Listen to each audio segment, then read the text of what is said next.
Mavericks won tonight. So had the Lakers lost, they would have been mathematically eliminated from having a chance at getting back in the top six. If you're of the belief, again, that the Lakers want the top six, want to get that sixth spot and avoid the play-in, which you would think would be the normal way of thinking, then the Lakers still have a shot here because they are, it says one game back of the sixth spot, but technically since the Lakers have lost the tiebreaker to both the Blazers and Mavericks, the Lakers are 2 games back now with 2 to play. So the Lakers need either Mavericks or the Blazers to lose, and they need to win. Correct, in order for the Lakers to get back to the top. Oof. Here's what the Lakers have left now as you take a look at this.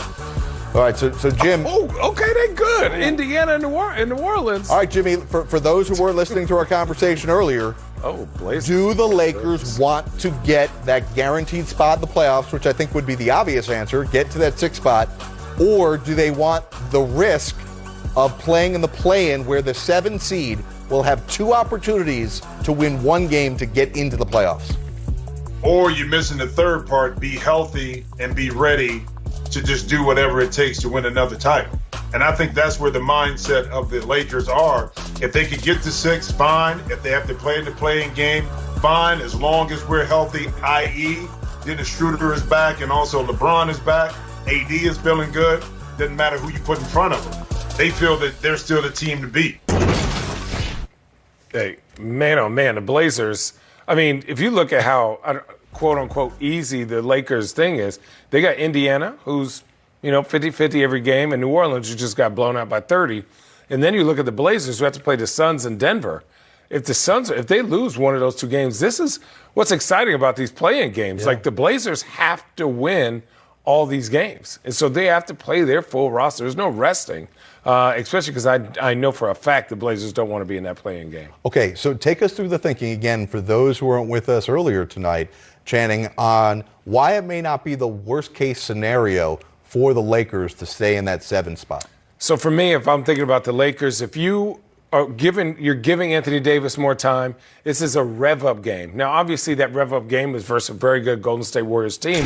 But at the end of the day, if you're trying to win a chip, you're going to have to beat good teams anyways. And I think the Lakers have confidence in who they are and that they can beat anybody when fully healthy.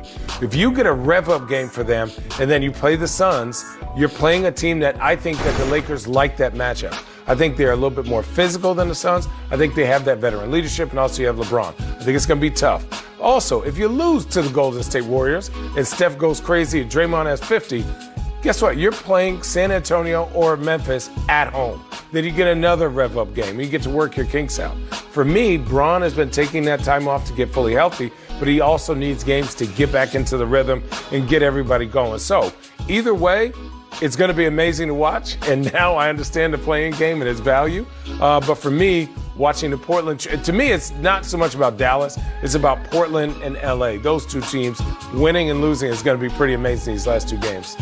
And again, to go over your thinking here, it's that the Lakers would rather take the chance to have to win 1 game over the course of 2 opportunities, whether it's the Warriors or if they lose that game, as you said, to Memphis or San Antonio, basically so they could face either Utah or Phoenix in the first round rather than potentially facing a Clipper team in the first round or the Nuggets in the first round. I mean, if you look at the matchups, I think the Lakers aren't afraid of anybody. You just don't want to play certain teams in the first round of the playoffs, right? You want a chance to kind of rev up. And I think LeBron's teams traditionally usually lose in the first game of the series and then flick it on. They either sweep or they lose the first round, they win in 6 or 7. So for me, I think they're not sacrificing the team's health, trying to run everyone to the ground or rush guys back just to not be in the play-in game. They're playing 10 games less, and guys have taken time off to get their bodies healthy. So what is 1 extra game? If you're going to play in the playoffs, 1 extra game isn't that big a deal, and 2 isn't well, then it'll get a little bit more than that, but I don't think they're really tripping about that. Their health is what's most important. And again, to stress, being that the Lakers are in the 7th spot, the one saving grace they have, even if they have to play 2 play-in games, both are guaranteed to be at Staples Center since they are the quote-unquote highest seed in the play-in tournament, so that would favor them. Coming up, much more on the Lakers raising their banner and the return of James Harden. You're going to... Just a handful of days left in the NBA regular season. One might call this crunch time of the NBA regular season. With the NBA champion Channing Frye, I'm Jared Greenberg, and we bring in the All-American Jim Jackson from Destinations Unknown. A relatively light night on the NBA schedule. We'll get to what's happening with the Lakers, including a batter with less than a week to go in the regular season going up. But first, who's going down for the Nets? Kyrie Irving out with a facial contusion, so he misses a game. When James Harden's coming back, we had the opportunity, we thought, for the 8th time this year to get KD, Kyrie, and Harden all together. They're 5-2 in those situations, but they played the overwhelming majority of their games without the big three. Harden comes back tonight against the Spurs.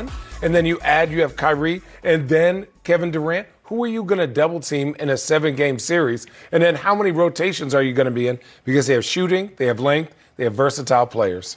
We'll talk more about potential Nets opponents as we fill out the standings later on in the show. The Nets currently in that 2 spot. JJ, though, the interesting part about this is we've talked so much about the chemistry or the lack thereof of the Nets' big three and who to put around those big three with the Nets' depth. But I think the question is now, with just 2 games to go, the Nets finish up with a back-to-back Saturday and Sunday. Maybe they get Kyrie back. Maybe Harden plays both those games. Maybe Durant plays both those games. Who knows?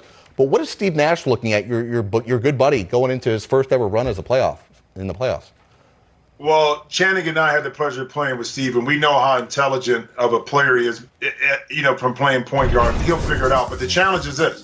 The big three need to find continuity in how to play together. We all understand that. But so does Steve Nash. Steve Nash had one player, one of the big three by themselves. He can run a play at the end of the game he knows he wants to run. 2, yeah, he's had that before in that combination, Durant, Harden, or Durant and Kyrie, or vice versa. But he hasn't had all 3 for an extended period of time. So in late game situations or in clutch situations, what go-to plays do you use for the 3 that are on the court when you really haven't established that over the course of the year? So it's still a learning curve, not just for the big three. I think more importantly for the guy sitting in the pilot seat, right now, in regards to how to navigate the 3 of those guys together and then also the complementary player. Still to come.